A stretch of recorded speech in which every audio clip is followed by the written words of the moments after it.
Alors, quels sont les messages que vous voulez entendre? Asseyez-vous tranquillement, fermez vos yeux et parlez à votre enfant intérieur. Si vous ne lui avez pas parlé depuis 62 ans, cela peut prendre quelque temps avant que l'enfant ne croie que vous voulez vraiment parler. Soyez persistant. Je veux te parler, je veux te voir, je veux t'aimer, et tu finiras par te connecter. Vous pouvez voir l'enfant à l'intérieur de vous.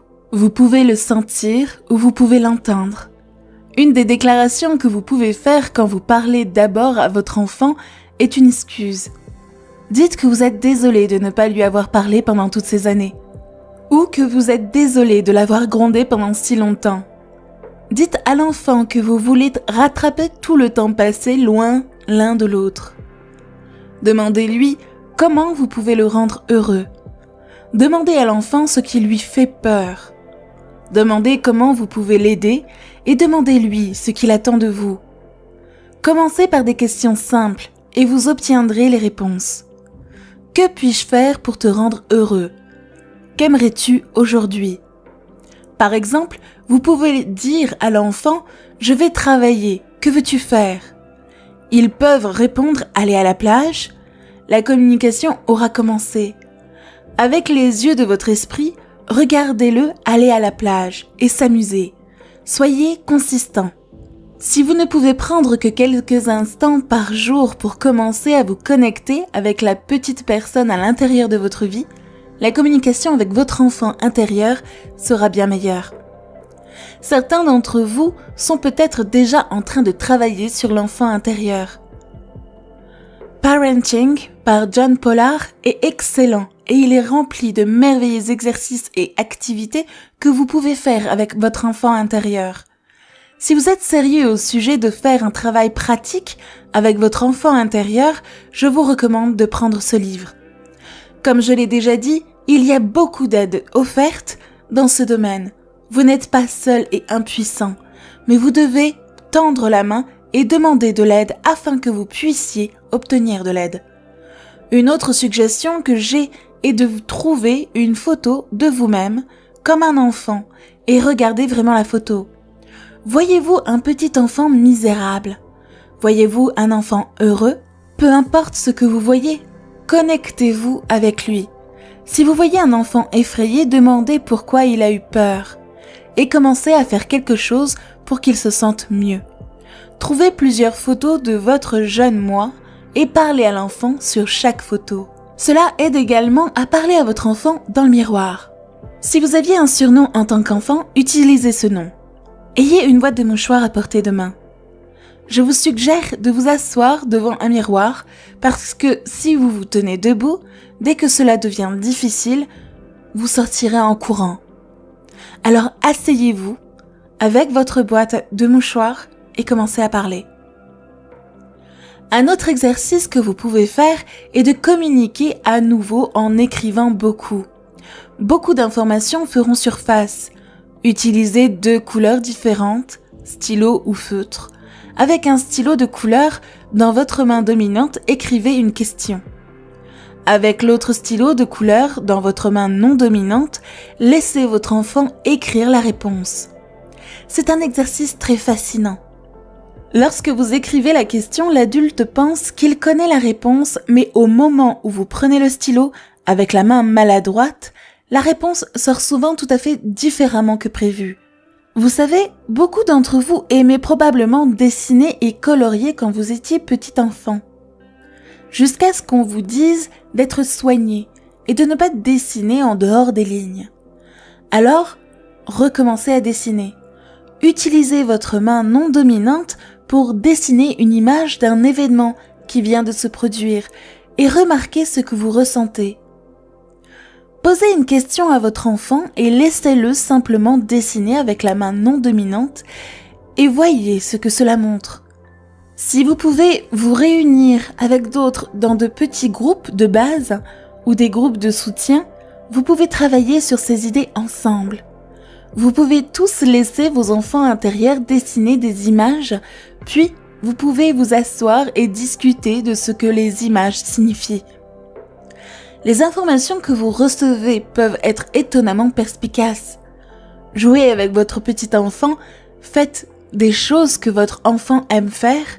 Quand vous étiez petit, qu'aimiez-vous vraiment faire? Et à quand remonte la dernière fois que vous l'avez fait? Trop souvent, le parent à l'intérieur de nous empêche de nous amuser parce que ce n'est pas la chose adulte à faire.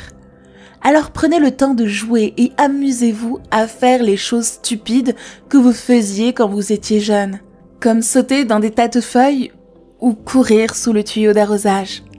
Regardez les autres enfants jouer et cela ramènera des souvenirs des jeux auxquels vous avez joué. Si vous voulez plus de plaisir dans votre vie, établissez le lien avec votre enfant intérieur et venez de cet espace de spontanéité et de joie. Je promets que vous commencerez à vous amuser davantage dans votre vie. Étiez-vous accueilli comme enfant? Vos parents étaient-ils vraiment heureux que vous soyez né? Étaient-ils ravis de votre sexualité ou voulaient-ils le sexe opposé? Vous sentiez-vous désiré dans votre enfance? Y avait-il une célébration quand vous êtes arrivé? Quelles que soient les réponses, accueillez votre enfant maintenant. Créez une célébration. Dites-lui toutes les choses merveilleuses que vous diriez à un petit bébé qui a été accueilli dans sa nouvelle vie. Qu'est-ce que vous avez toujours voulu que vos parents vous disent quand vous étiez enfant? Qu'est-ce qu'ils n'ont jamais dit que vous vouliez bien entendre? Dites à votre enfant cette même chose.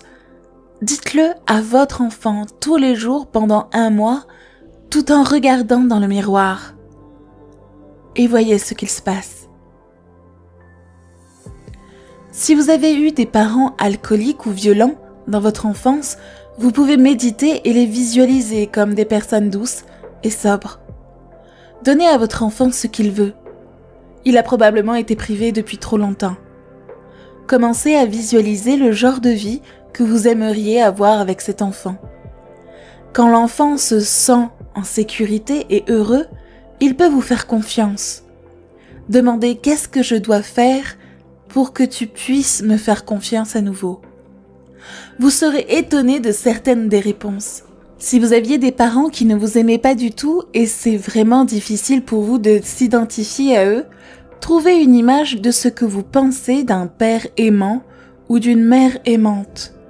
Mettez les images des parents aimants autour de la photo de vous, enfant. Créez de nouvelles images, réécrivez votre enfance.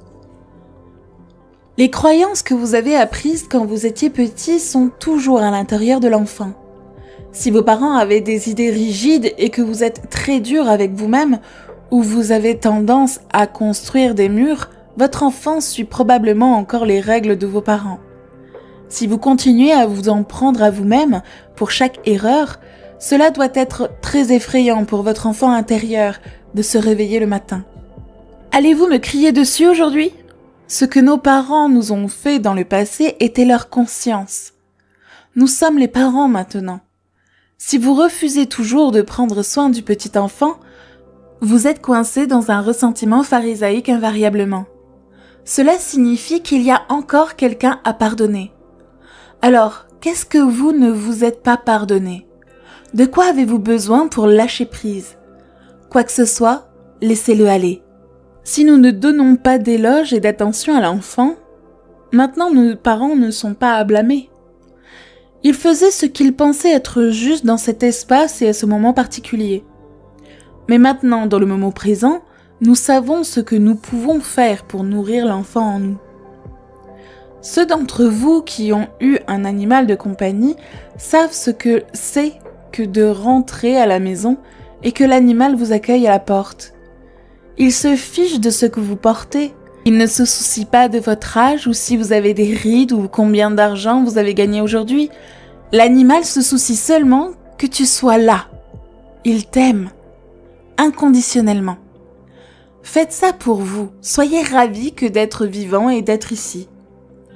En chaque personne sur Terre, il y a un enfant à l'intérieur, selon Louise Hay.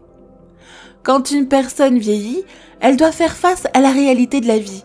Et lentement, pour beaucoup de gens, le stress de la vie les frappe et beaucoup se retrouvent avec un stress extrême et une dépression.